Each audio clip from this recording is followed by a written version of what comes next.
and welcome to Murder Dictionary Podcast. My name is Brianna, and with me is Kelly. Hey. Before we get into part 2 of Letter K with our Killer Kids story, we just wanted to remind you to check out our Facebook, Instagram, Twitter. Where else are we? Everywhere. Backpage, Christian Mingle, Grindr. Farmers Only. We're everywhere, so definitely check us out. Blackpeoplemeet.com. Is that a real thing? It is, yeah, absolutely. What? I swear, I gotta show you. It's a real thing. I've never heard of such a thing. I didn't just make that shit up. I mean, you are very, very creative, so that just means I have confidence in you. I would have been more creative than that. Yeah, I guess so.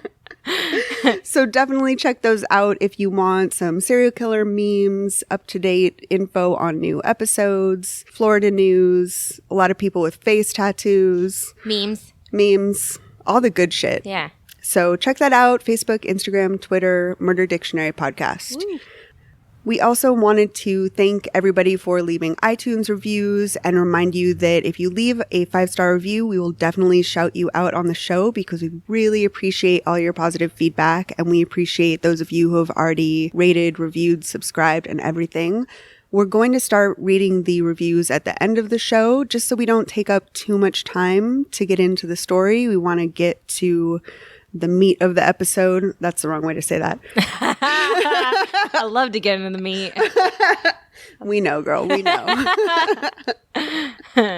So we just want to start the stories as soon as possible, and we'll put 5-star reviews at the end. So we're definitely not forgetting to thank you guys. We want to shout you out, but we're just going to do it at the end. Yeah, we're just going to make you listen to the whole thing. We're going to make you wait for it. You can't skip out early. Make you work for it. So with all that said, Kelly's going to kick it off for part 2 of Killer Kids. Here comes the drool. There it is. Boom. It's the name of my biography. God damn it. Adventures in Wetmouth. Curtis Jones was in his mid-20s when he began a tumultuous relationship with a teenager named Stacy Lee Fairchild. They moved around frequently and fought often. In 1985, when Stacy was only 18, she gave birth to their first daughter, Catherine. Catherine was premature and severely underweight. Only a short year later, they had a son together named Curtis. That's quick. Yeah, that was really quick, and she's 18. I don't mean to be judgy, but it always freaks me out when people have kids like back to back.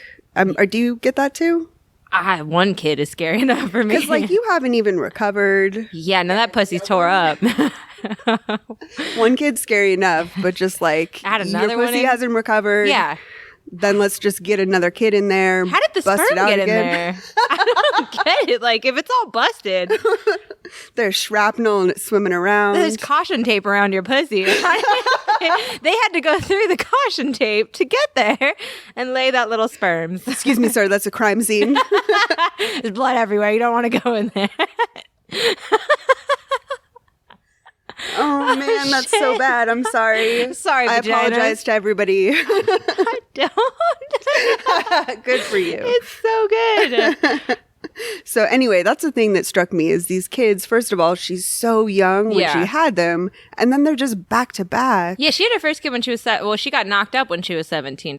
But anyway, Although the relationship was unstable and abusive, in 1989, the couple decided to get married, but this was seemingly a last-ditch effort to salvage their relationship. It always is, right? yeah, like let's just throw a ring on it so it can fix us. So when you decide to dump me, I'm going to sue you or I'm going to whatever, take get money. everything. Yeah. The same year that the couple got married, Curtis Sr. shot 2 men during an altercation in a pool hall and was charged with second-degree murder. Nice guy. Yeah.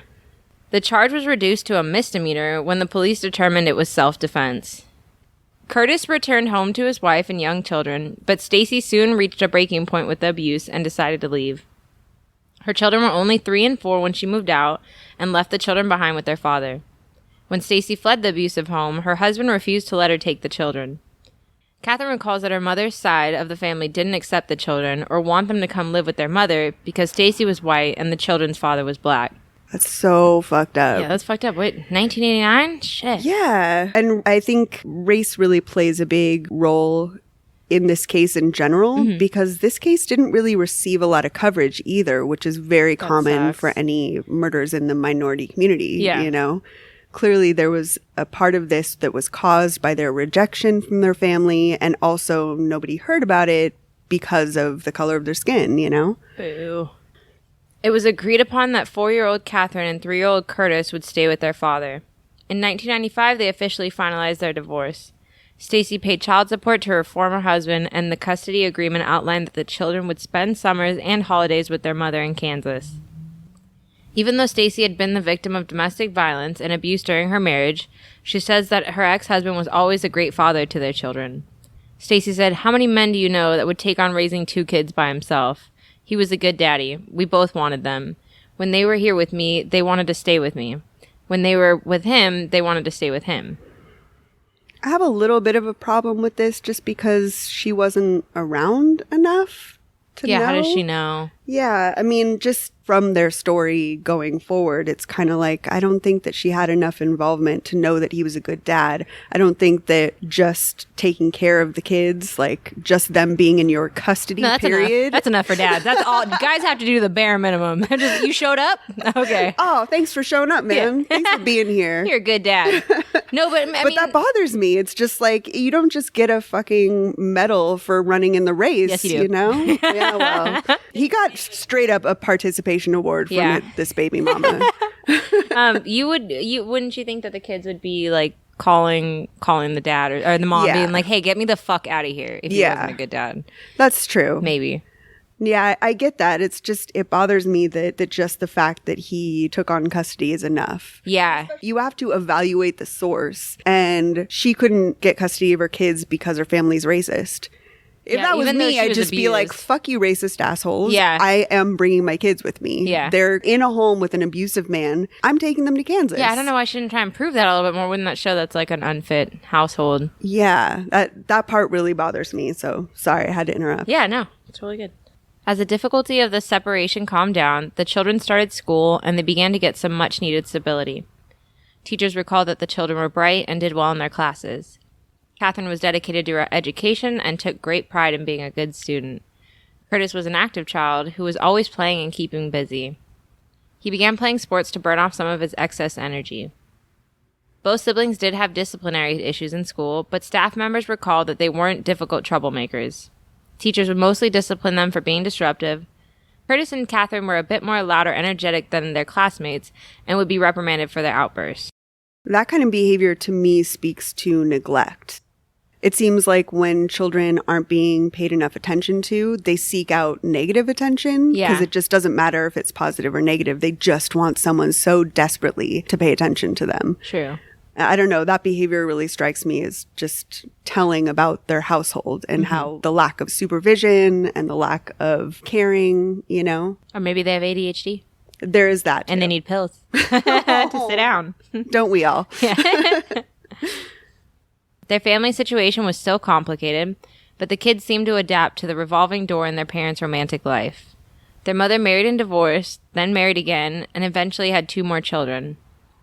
The custody arrangement was stable, so the kids continued to spend summers and holidays with their mother. Catherine and Curtis talked with their mother about all the girlfriends that their father had, and were very open about which ones they liked or didn't like. What? He's got a stable of bitches.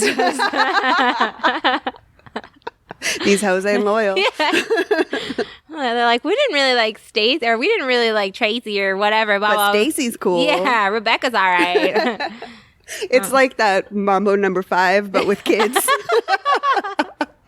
A little bit of Monica in your life.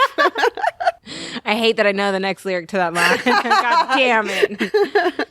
I'd be so mad too. I'd just like, tell me more about, I love how like my parents used to do that when I was a kid too. They'd be like, they'd try and get information out of you to incriminate. Now looking back, I'm like, oh, I was totally ratting my dad out. Oh no. I mean, not that he was cheating, but like things that he would say to me or something like that. Yeah, but you're preying on your own children by doing that because you're putting them in the middle. That's it's the worst thing you could do. But who knows if she was asking about it or if they were just saying like, oh yeah, this is what it's like at home. Yeah. I don't know. I have a sister that we found out about that was like my same age. And I didn't know that having a sister around the same age as you was kind of a bad thing. Are you serious? I swear to God. I never knew that. So Yeah. you had a secret sister? I had a secret sister, yeah. Oh, shit. Uh-huh. Wow. Yep. But little you didn't know about making babies. Oh, Mom, I got a new sister. Oh, She's like, what? How old is she? No. When's her birthday? Like, You my mom narc. was doing the. I know, I didn't mean to. Burn the spot. First off, that's my dad's fault. Can blame him. Keep it in your pants, Dad. Jesus Christ. I totally realized my dad hates talking about that, and I love that. I'm just. You're totally outing your dad. Yeah, he doesn't listen to this or support it, so it's fine. Right, so it's fine. Yeah, your fault. Maybe you should be a supportive dad. And critique me on the things I say on the family secrets I let out.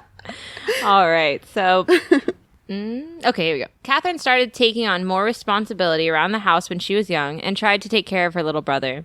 Family members recalled that Catherine was always a daddy's girl, and after their mother left, she tried to help out by taking on that role. Their mother said, "The thing I keep remembering is something Catherine told me when she was about 7 years old. She wanted to stay with me when she was out here, but she decided she'd better go back to Florida. She told me her dad needed her. It was like she took responsibility for the family on her little shoulders." Oh, poor thing. In the late 90s, their father began dating a woman named Sonia Spites, who brought a bit more stability into their home.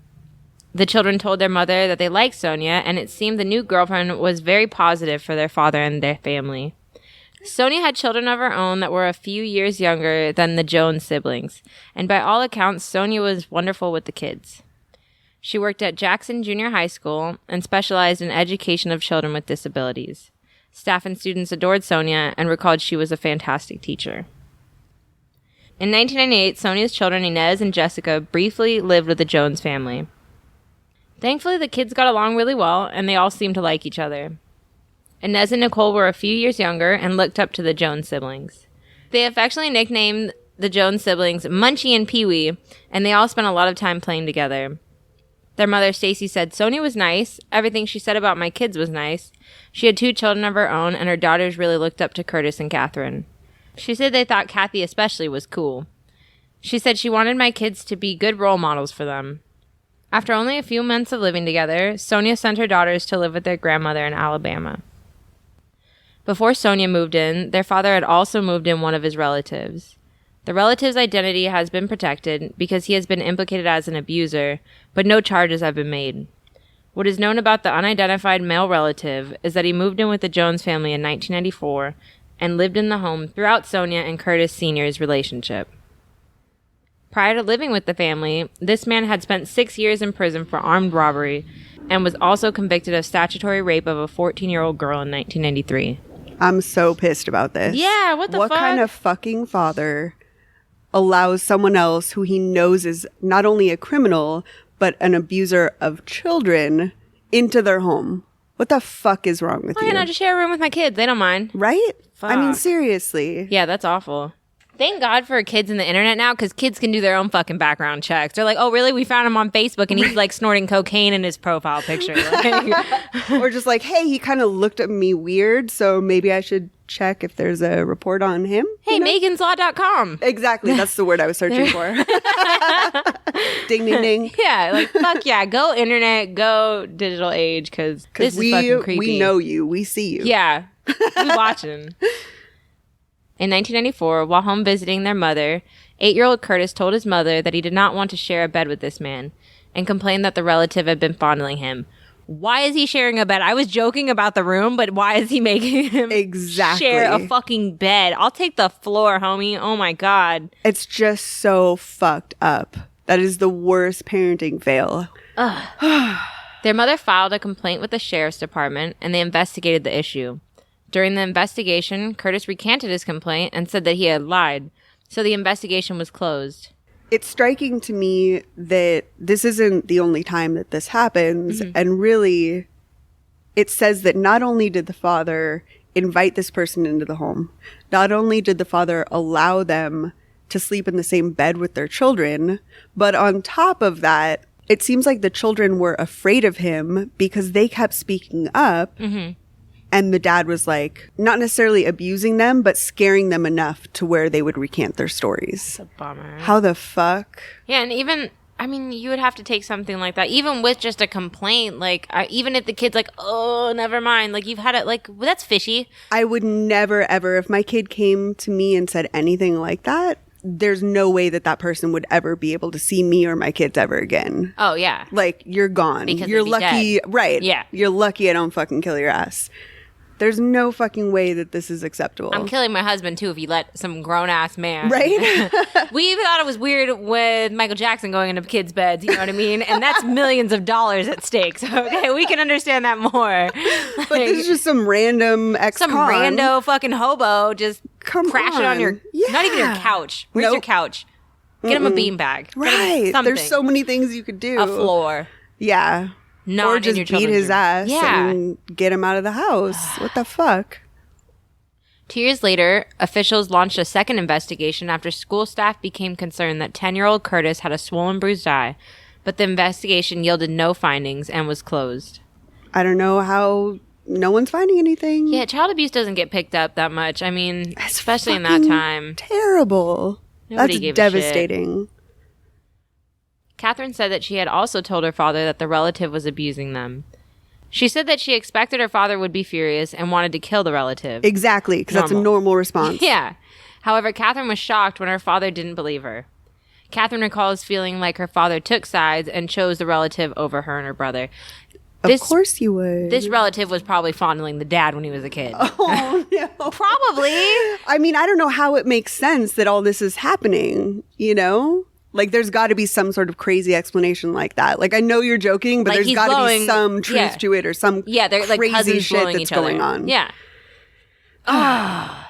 Or maybe he did something really nice for him. He's like, nah, he's a good guy. Or he had some dirt on him or something. Oh, yeah. I don't know. That's true. Dirt is I better. hate thinking about it in those terms, but it's just like, there's got to be some explanation for this. Because Yeah. I don't even want to believe that a parent would put their children in this situation. Yeah. And I know that we're making light of it, but really that's the core of it, is just like, how the fuck is it possible that someone could do that to their kids? It's not. No.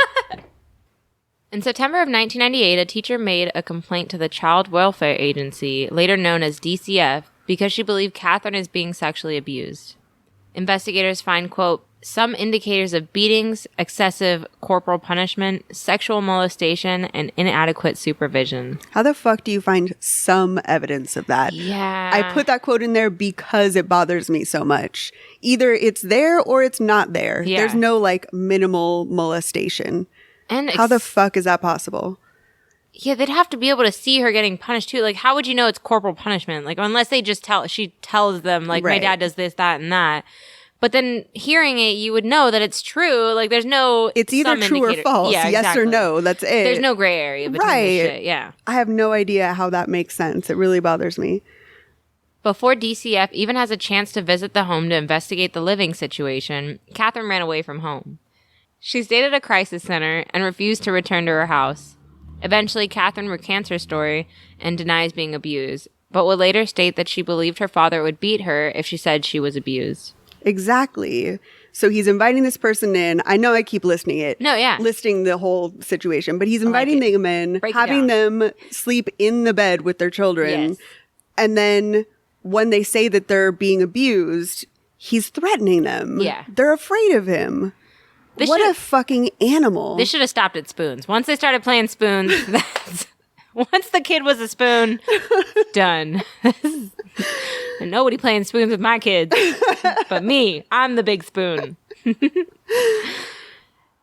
Yeah, I mean, I would just be, you would never tell anyone anything. Any type of person in charge, you would never trust anyone in charge again. There's no way to ever trust an adult exactly, ever after an adult. that. That's the word I'm looking for. I mean, there's no way. Yeah, no. Of course they're both heartbroken. Of course she thinks that, or they're both afraid of their dad, you know? And of course she's going to recant her story because either you're out on your own in a crisis center or you can come back to where you have a fucking house. And be abused constantly. And be abused. Yeah, I mean, I guess Where the your dad crisis is okay center with that. would have been pretty fucked then. If that's what she decided to do. They took her home. I don't think she had a choice, really. Shit. Yeah. I know. Time to get emancipated. Right? DCF closed the case after she denied the abuse and told their father that the relative should not be living with the family because of his criminal history. That should be obvious. Yeah, No one should need to tell you that, dude.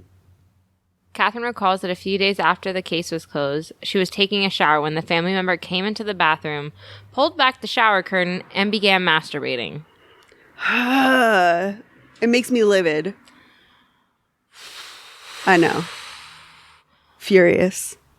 I would grab my Venus fucking razor and just start trying to slash the shit out of him. Like, just do as many fucking cuts or...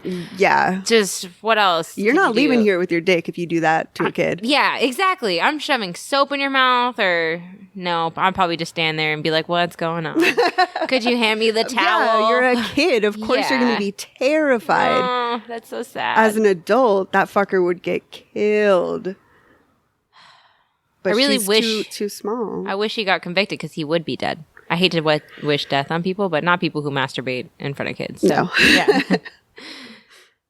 After multiple cases being opened and closed, with the only result being that their father was angry with them, the children felt extremely helpless. Of course.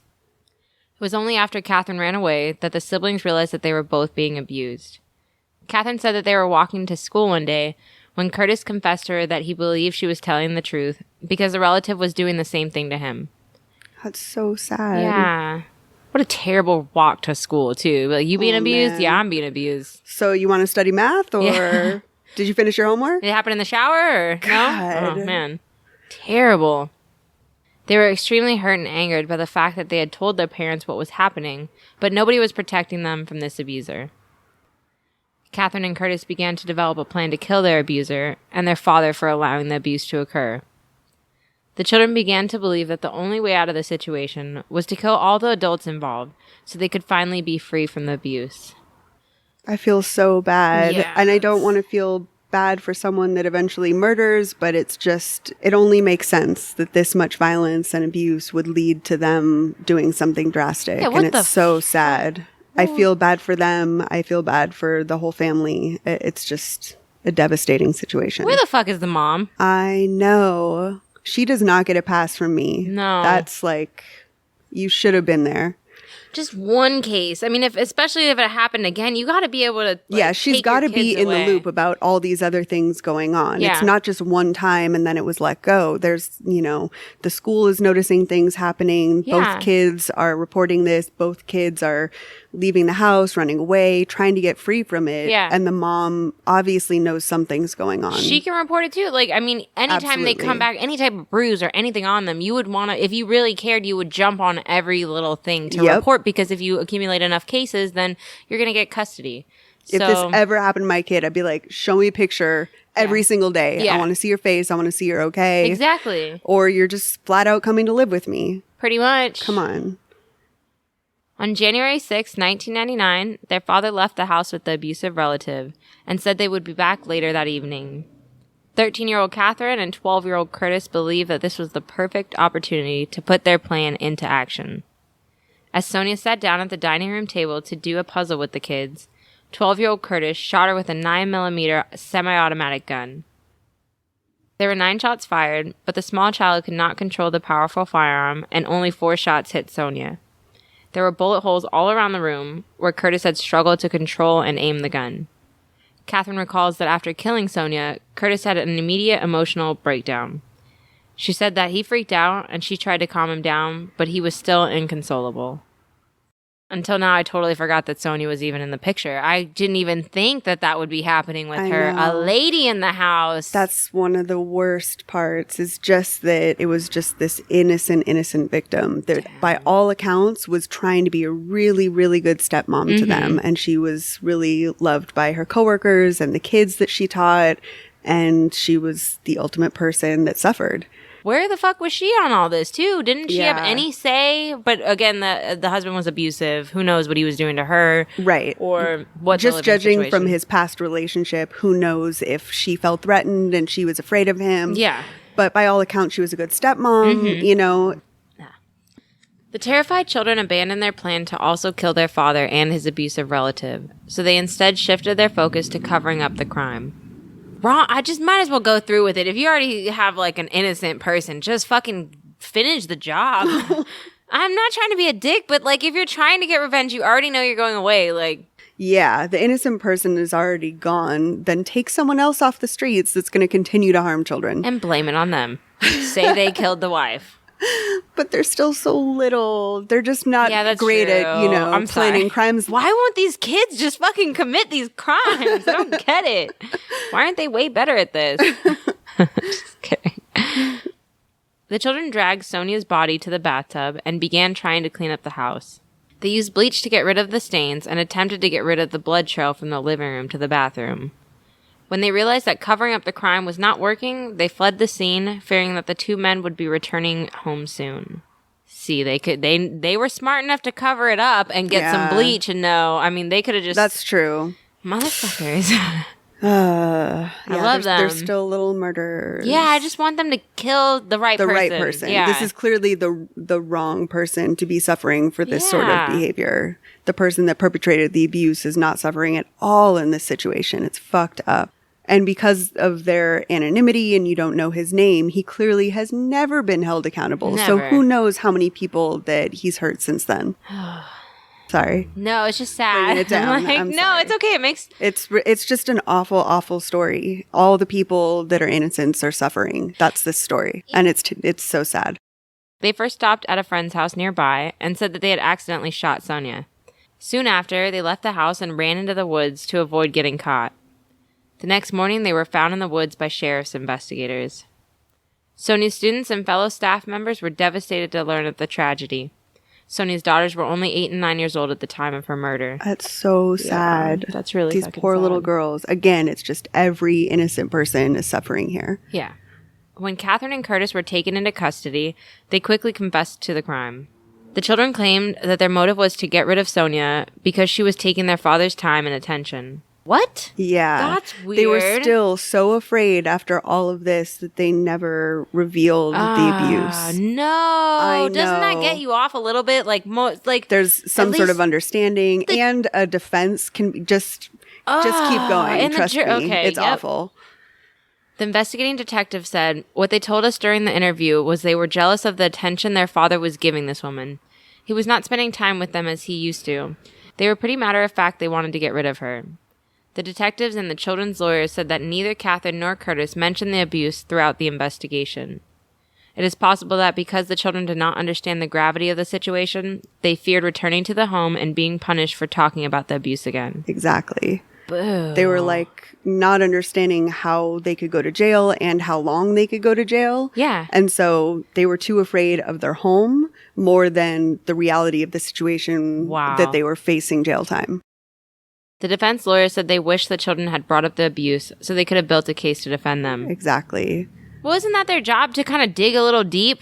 Yeah, I get what you're saying. There's probably they could have done more or fuck it if it's not true. Let's just say it anyways. Right. Because I'm going to get you off no matter what. People have said crazier shit under oath. You know what I mean? Like... They're still murderers.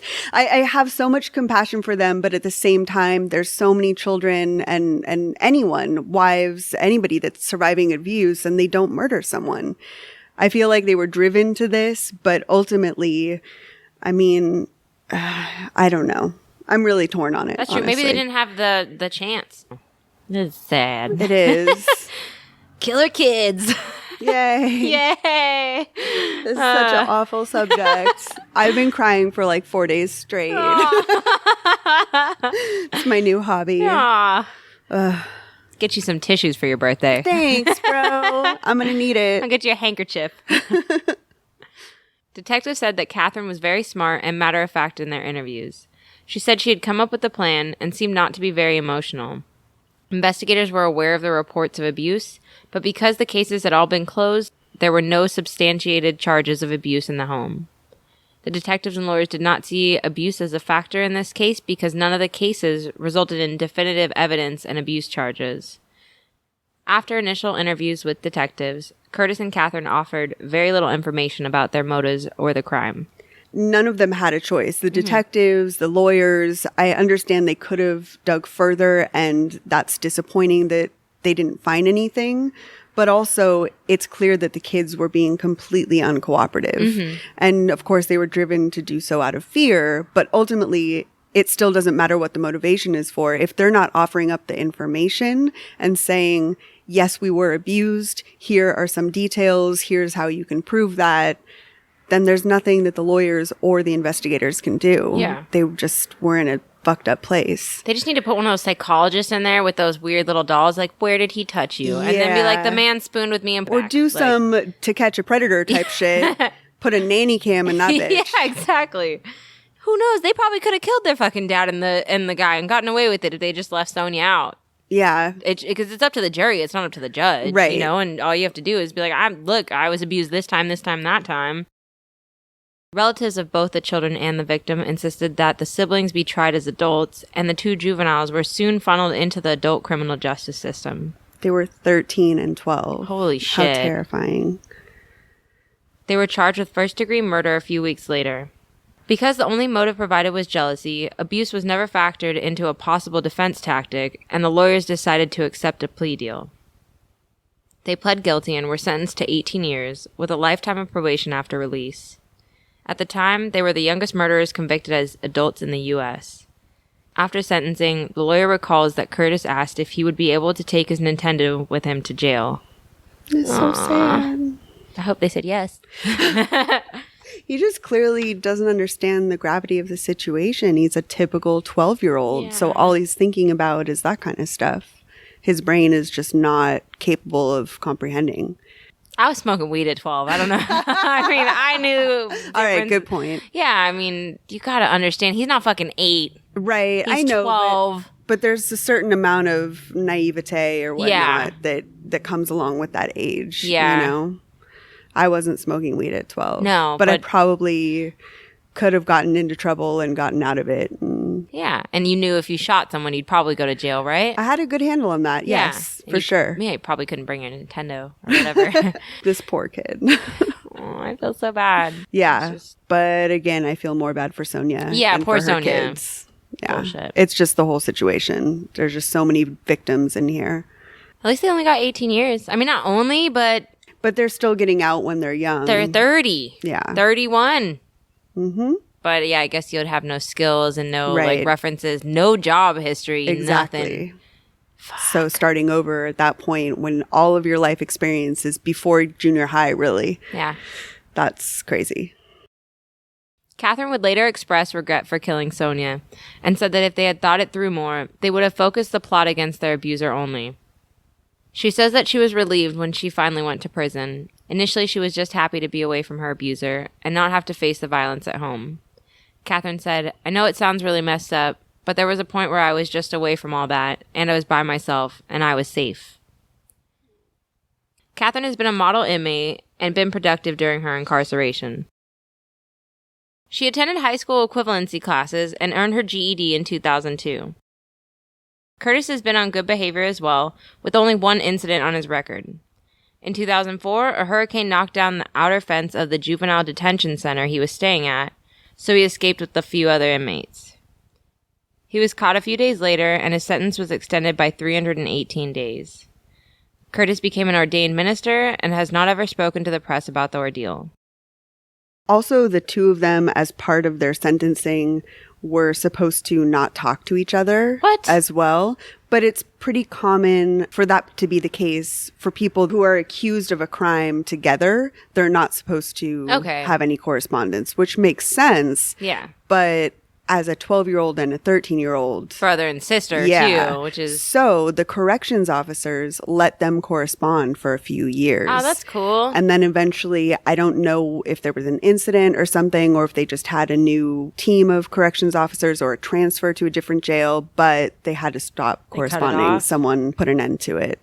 That's lame. Yeah. I'd be lenient because, I mean, obviously, well, they didn't know about the abuse, but they're Right. probably not going to do it again. They're model inmates and they're brother and sister. Yeah, it's just a matter of like, they can't make an exception for anyone, I would think. You Yeah, know, that's it's like you true. can't take circumstances into account because then you have to do that for an For entire everyone. population of 1,000 inmates, you know? Yeah, it gets too Much. hectic.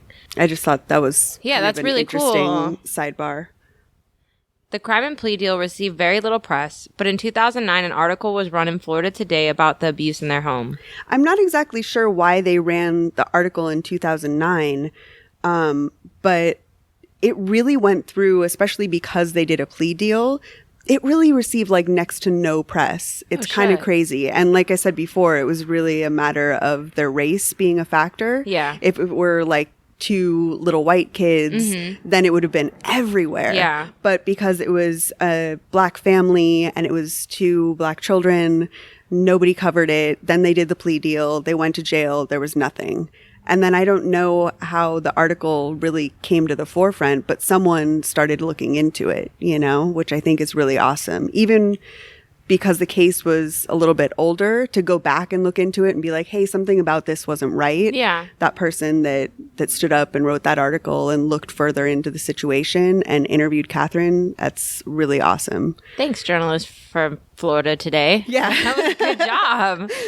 I mean... Anyway, that's my take on it. I was just glad that somebody caught it and said, hey, this slipped through the cracks. We need to talk about this. This was an injustice, and this was something that was, you know, there was multiple victims that suffered, including this innocent person that was murdered because nobody did anything, because there was abuse and it never stopped, you know? Even with all that aside, they're the youngest convicted murderers, right? So even that should generate some type of audience, some right? press. Yeah, just be like, just statistically speaking. Yeah, these fucking kids are 12 and 13 and got 18 years. So. Yeah.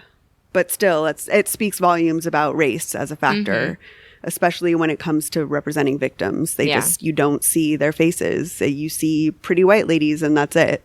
Ugh. Boo. Boo. I mean, I like pretty white ladies. They're cool. We know you do. Thousands of miles away, Senior Chief Ramus Fleming was aboard the aircraft carrier USS Enterprise in the Persian Gulf.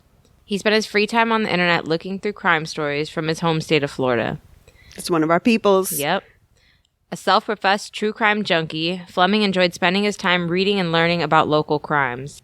That's us. And Florida's got to be fucking right? He's got a lot of reading to do. That's a great way to pass like the time you have forever occupied when you're looking at Florida. What's going on in Florida? Oh my god! Oh my god! Getting the fuck out of here. After reading Catherine's story, he couldn't get it out of his head.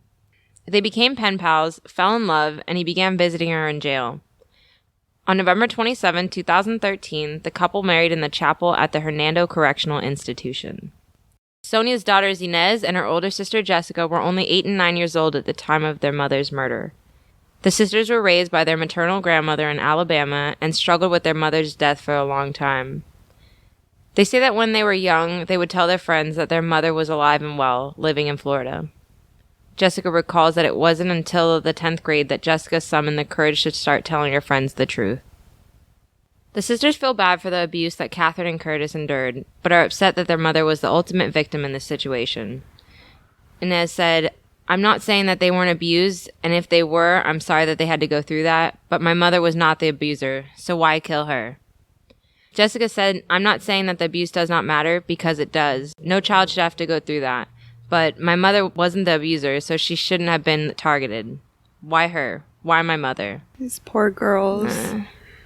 And she's right. And that's why, you know, it's important to include that in the story, because they're, again, more and more victims. They're the victim of what these two little kids did as well. Jessica got her degree in criminal justice from the University of South Alabama and was devastated that her mother could not see her graduate. Jessica said, "She was so pro-education, so I know that she would have been very proud of me." Jessica went on to say, "Even though they have never reached out to me or my sister to apologize, even though they act as if they have no remorse, even though they might not care how I feel, I still forgive them." Curtis and Catherine were released from prison in 2015 and have not spoken to the press since. Crazy. Yeah, so they got out a couple years ago. That sucks that they didn't reach out a little bit, but I guess, I can't. Yeah, I think that, of course I feel bad for the abuse that they went through, but I do wish that they would have been more expressive about their remorse, Yeah. I feel like they knew these other little girls. Yeah. They knew her daughters. They were all cool. Right. They were growing up together. There's opportunities there, even if it took years because you were only a child at the time. Yeah. You still have opportunity to say, like, I feel bad for them and their suffering and losing their mother and what it's like to just grow up without a parent. Yeah.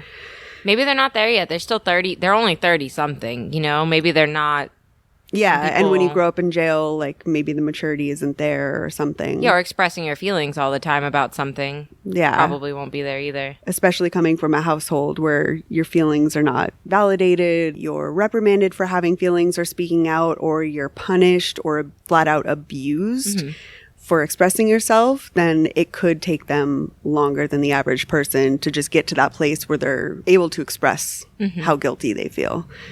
Or who knows, maybe since then, since they've been out, maybe they have reached out. Yeah, we don't know, since they've been out of jail since 2015, they could have gotten contact with the girls. And my hope is that they did so. Yeah. You know, because Inez and Jessica deserve to have that closure for themselves.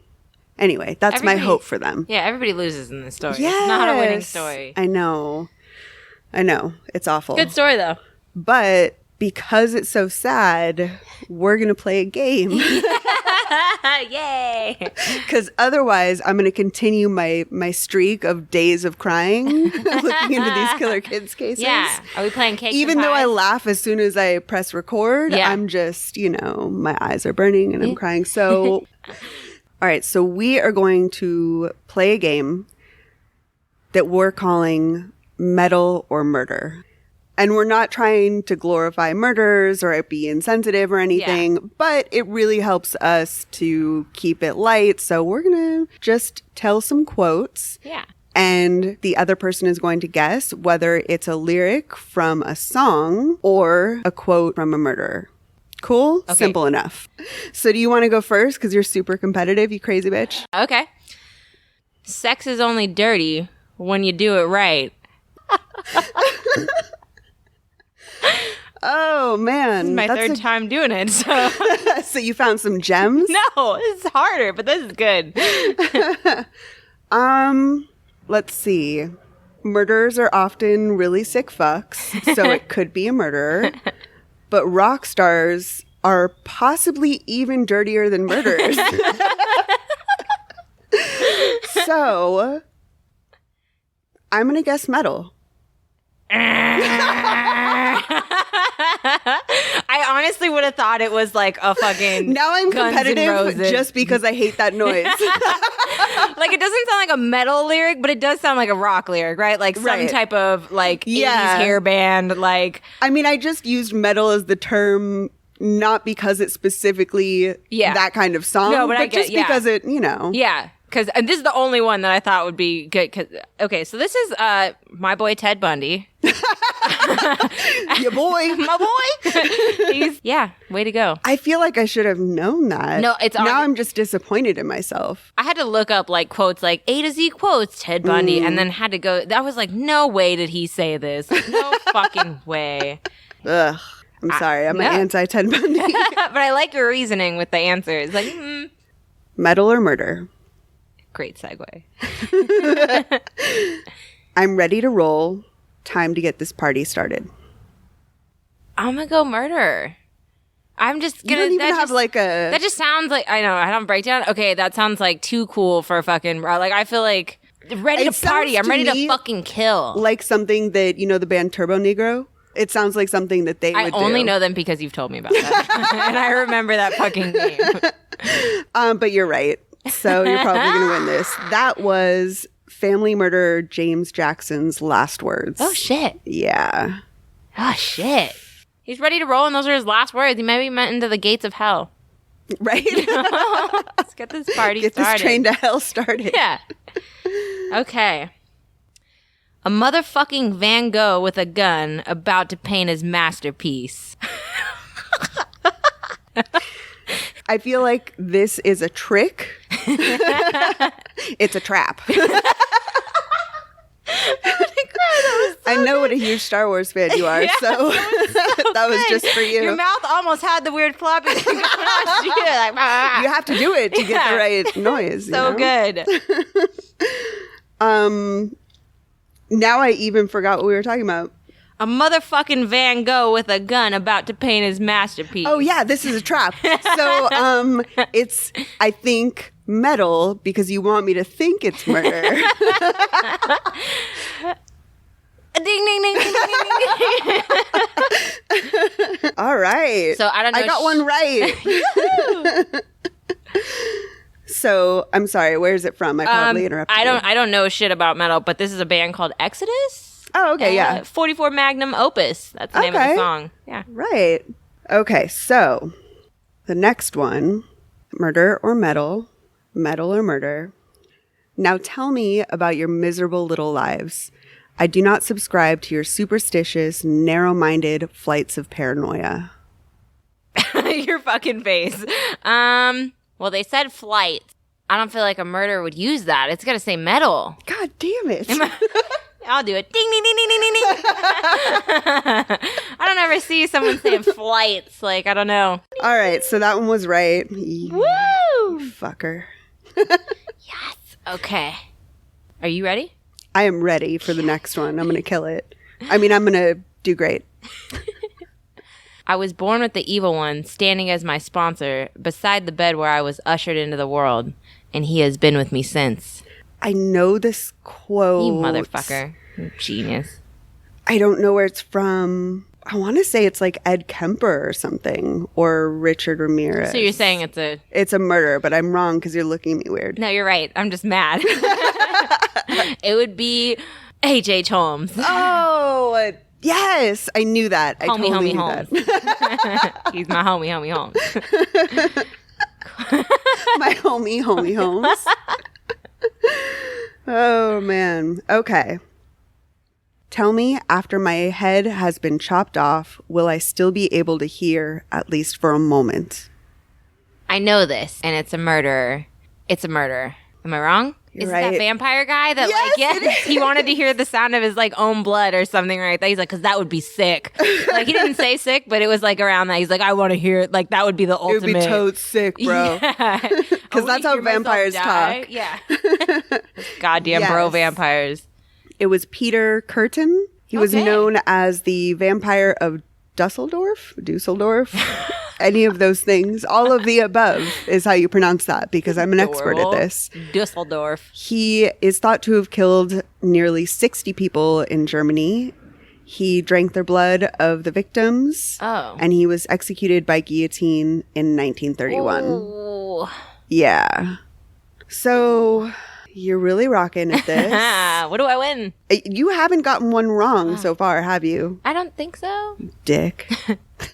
Would you? I don't think so. I don't Like know. you're pretending that you like, don't who's know. keeping score or whatever. I mean, The good news is that you flat out told me that you would kill me if I won. So I'm going to live to make it to the next episode. Woo! Which I'm pretty stoked about because I'm enjoying this. Next. chunks of butchered victims cover the floor in my wake. Frenzied battery and slashing slung pieces of face on the ceilings and walls. Holy hell. That was disgusting. This is hard. I love that you're thinking. You're like seriously analyzing. Like, I am. frenzied battery. It sounds so violent that it has to be a murder, but also, you know how metal is. But I'm going to go with murder. God damn it. So I can tell you from doing this little research, Cannibal Corpse is one of the craziest Oh, bands yeah. I have ever read lyrics because I didn't listen to the songs, but I read the lyrics. Yeah, they're pretty gnarly. That was a song that I forgot to write the name, but it's by Cannibal Corpse. Wow. Okay. Next round. What do you mean I don't support your system? I go to court when I have to. I'm stumped. Murderer. Yes! Victory of one answer is mine. Stumped. Damn so it. that was Megadeth Oh, okay. from the song Peace Sells from the album Peace Sells, but who's buying?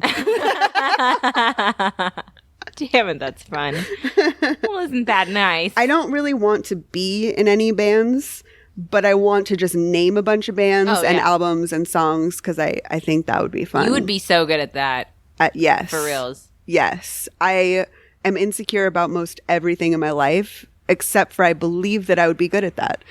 So if anyone's got a band or needs some help If you generating, need some names for your band Email or your Brianna. songs, your album, I could hit you up with some some good shit like Megadeth. Yeah.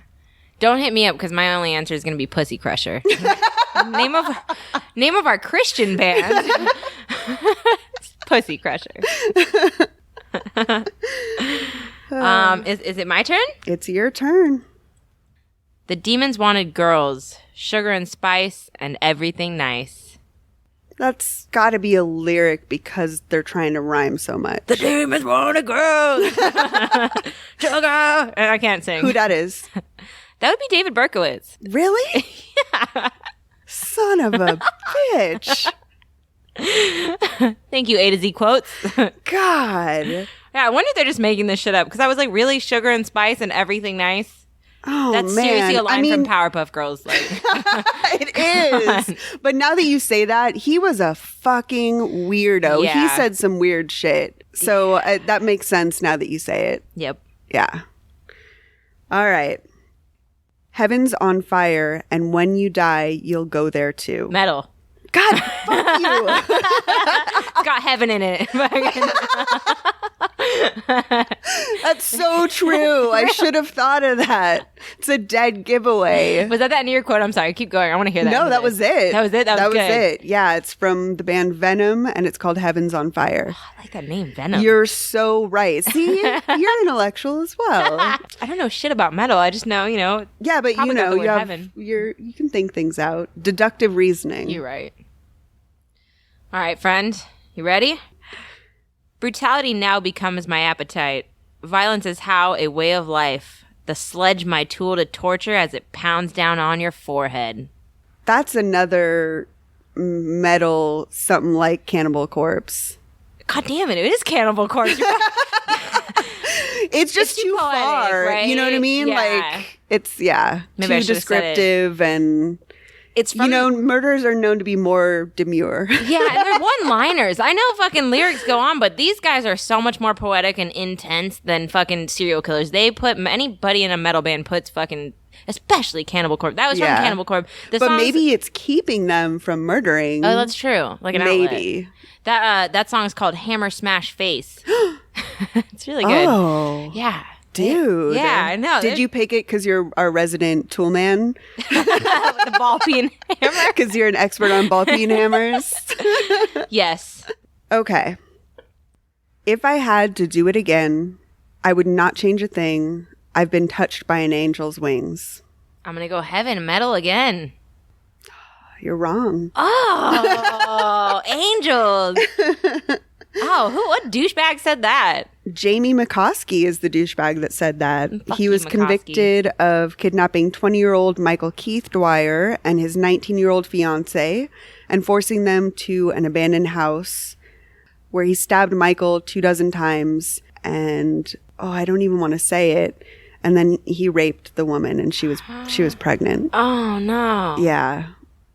Maybe I should cut that out. Why was he talking about angels? What did he say has anything to do with angels? If I had to do it again, I would not change a thing. I've been touched by an angel's wings. Oh, you motherfucker. Yeah. Ugh, I just kind of feel barfy now. Well, I hope he gets hit by a car at some point. Yay! Yeah. You ready? Mm-hmm. Okay. Graze the skin with my fingertips. The brush of dead cold flesh pacifies the means. Can I get an origin for that? Can you use the word in a sentence? Would you like to phone a friend? Can you say it again? I blacked out. Graze the skin with my fingertips. The brush of dead cold flesh pacifies the means. I'm way too hung up on the content to really think about it. That's a murder? No. I'm just going to go cry in the corner. I'm going to lick up your tears. I'm going to collect the tears as victory tears in a little bottle. That would be Dead Skin Mask by Slayer. Oh, I should have known that. Oh, I don't know any of these songs. Okay. Next up. The whole world's a homicide victim. No one cares for no one. One more time, friend. This whole world's a homicide victim. No one cares for no one. Metal? Yeah. Yes. That's a band called Lock Up. and a song called Afterlife in Purgatory. You bitch. When this monster entered my brain, I will never know, but it is here to stay. How does one cure himself? I can't stop it. The monster goes on and hurts me as well as society. Maybe you can stop him. I can't. That was a murderer, but I can't remember who. God damn it, you're right. Motherfucking BTK. Yes, BTK. He's the worst. Now that you say it, that totally makes sense. He's fucking awful. Yeah, he's the Fuck terrible. That guy. I got one right. Woo! Go team. Okay, so the next one. Turn up the radio and I'll go quietly. Murder. It's got too cool. Is it too cool? That's so cool. You're not supposed to say that about murders, Yeah, man. I mean, you shouldn't have done the fucking cool lean with your elbow in your hand, whatever you just did. You had to lean with it while you quoted something. Peter Thomas Anthony. Wait, that's a lot of names. Peter Thomas Roth. I love the hair products. Is it hair or fucking face? Never mind. PTR. It's face stuff. Yeah. PTR is face product. There we go. Peter Thomas Anthony Manuel. That's too many names, was convicted of taking the lives of 7 people in Scotland between 1956 and 1958. Okay. Trachea is torn. Gasping sounds are heard. Life is leaving, but not soon enough. I want to say it's more Cannibal Corpse-ish stuff, but I feel like you might be fucking with me at this point. So I'm going to say murderer, and you're probably going to tell me I'm wrong. You're wrong, but it is. It's from a song called Murder Fantasies by Creator Who the fuck is that? with a K. Oh, fuck that. Like, there's so much more violent. Like, talking about tearing tracheas. It's awful, Fucking right? smashing a hammer into your forehead, slashing pieces on your face. and Okay, the you don't have walls. to keep going. I get it. That's too Wanted much to already. recap if you didn't remember mine. That's so much. And then the okay. murderers are talking about heaven and stuff. Yeah. Like, that's ridiculous. Right? Oh, wait, no. That was the metal. But there was one of Angels. each, though. There was another one. That was an angel. That just shows you how, like, all this shit is. Right. Good game. Okay. So last one. Now sister's not a virgin anymore. Her sex is violent. Metal. Son of a... That's actually Jane's Addiction from a song called Ted Just Admit It about Ted Bundy. Shut up. Yeah. Oh, so it's kind of like... So now you have a new theme song. I like that. Oh, man. That was fun. Do you have any others? Because I had one more that I just thought was fun that we don't have to do for points since we all know that you won already. I have one. Just for the fuck of it. Yeah, go for it. Kiss my ass. Murder. God damn. Yes. Those were John Wayne Gacy's last words. Really? Kiss Yes. my ass? Yes. Our friend Danny decided to put hers in, and she says, I like dead bitches. That's Odd Future. Is that Tyler, the Creator? She just said any Girl murderer sweatshirt. ever. Oh. It's like, you fucking jerk. And I was like, who said that? I need to know. Like, really? She's like, oh, I have jokes. Yeah. Okay. Good times. So let's do some quick iTunes reviews. Wait, what do I win? Respect? I mean, I'm never going to respect you, but All right, fine. Reviews. you might get to see one titty. Woo! Wait, whose titty? That's what you'll have to find out. It's a trap. Whatever you just, I can't It's do a it. trap. There we go. It's so much better. Reviews.